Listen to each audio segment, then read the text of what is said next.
Bonjour, dans cette vidéo, je vais vous montrer comment mettre à jour ou installer les pilotes sur un Lenovo IdeaPad C340.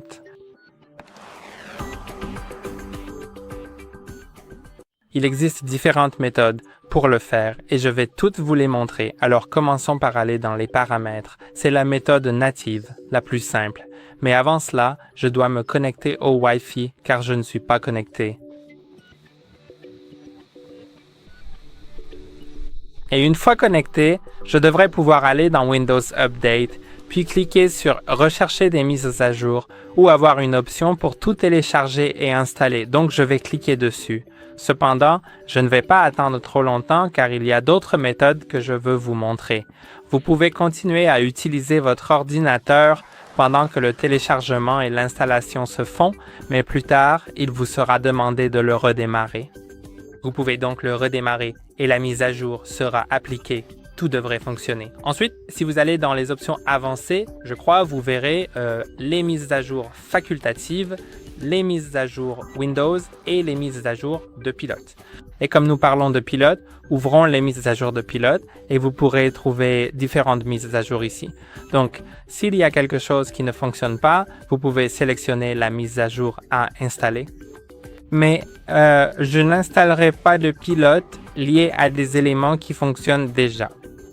Bien sûr, je parle ici des pilotes dans cette liste précise parce que cette liste, tout simplement, n'est pas la meilleure pour télécharger des pilotes pour des choses qui fonctionnent déjà. Elle devrait être utilisée uniquement pour les éléments qui ne fonctionnent pas. Mais vous pouvez aussi trouver des mises à jour dans le navigateur. Alors, faisons peut-être cela. Je vais juste configurer Microsoft Edge, puis aller simplement taper Lenovo, quelque chose comme pilote Lenovo. Pilote officiel pour vos Lenovo.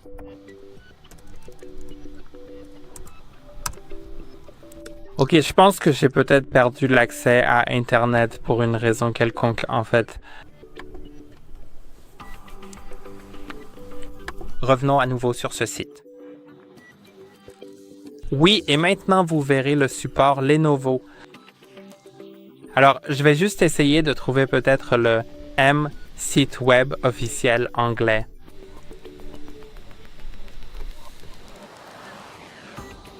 Et maintenant, vous pouvez soit détecter le produit, soit saisir son numéro de série.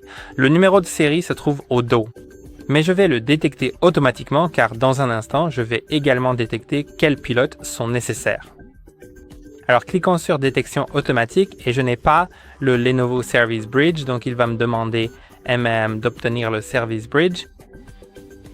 Je vais cliquer sur continuer et maintenant, il va commencer à vérifier si j'ai le Service Bridge, mais je ne l'ai pas, donc attendons un instant.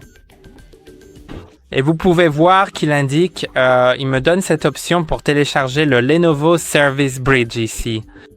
Il suffit d'accepter le contrat. Si vous n'avez pas le Lenovo Service Bridge, bien sûr, alors il téléchargera le fichier exa.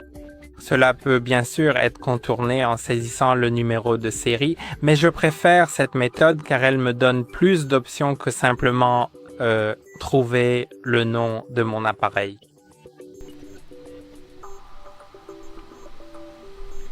Et vous pouvez voir que l'installation est vraiment très rapide et il a déjà trouvé mon appareil. Vous pouvez voir qu'il est listé ici et j'ai les pilotes et logiciels et vous pouvez bien sûr aller sur mise à jour manuelle et mettre à jour manuellement votre Il suffit de sélectionner les pilotes à télécharger, mais je vais cliquer sur Analyser maintenant et attendre qu'il analyse pour voir quel pilote il me manque sur mon appareil. Donc, cliquez sur Démarrer l'analyse. Maintenant, il va se connecter au Lenovo Service Bridge. Je n'ai pas l'application de mise à jour système, donc installons-la. Pourquoi pas? Cliquons sur Oui.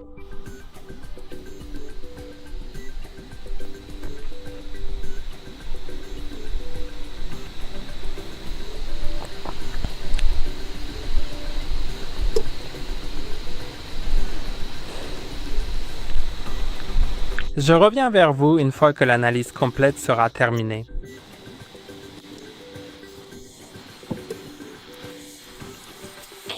En fait, il indique que je n'ai aucune mise à jour requise, mais je vais revenir à la page précédente. Allons sur la mise à jour manuelle des pilotes et ce que je vais faire, c'est aller sur le lecteur d'empreintes digitales car je sais qu'il ne fonctionne pas sur mon appareil en ce moment. Donc téléchargeons le pilote du lecteur d'empreintes digitales. Le processus d'installation peut varier selon les pilotes, mais en général, il suffit d'ouvrir le fichier, de cliquer sur « Oui », puis la fenêtre d'installation apparaît. Cliquez sur « Suivant », acceptez les conditions d'utilisation, puis cliquez sur « Suivant ». Vous pouvez ensuite modifier le chemin, mais je vais le laisser. Ensuite, Installer. Finition. Et maintenant, cela montre quelque chose. Je ne sais pas vraiment pourquoi, mais cliquons sur le bouton suivant. D'accord, il indique que c'est terminé. Je vais donc aussi vérifier si le pilote fonctionne déjà correctement ou si ce n'est pas le cas, je peux simplement redémarrer l'appareil. Je vais donc aller dans les comptes pour voir si le pilote fonctionne dans les options de connexion HOT. Et oui, cette option est disponible maintenant. Je peux la configurer pour qu'elle fonctionne. Et c'est tout pour aujourd'hui. N'oubliez surtout pas de liker cette vidéo et de vous abonner à notre chaîne. À la prochaine fois pour de nouvelles aventures passionnantes.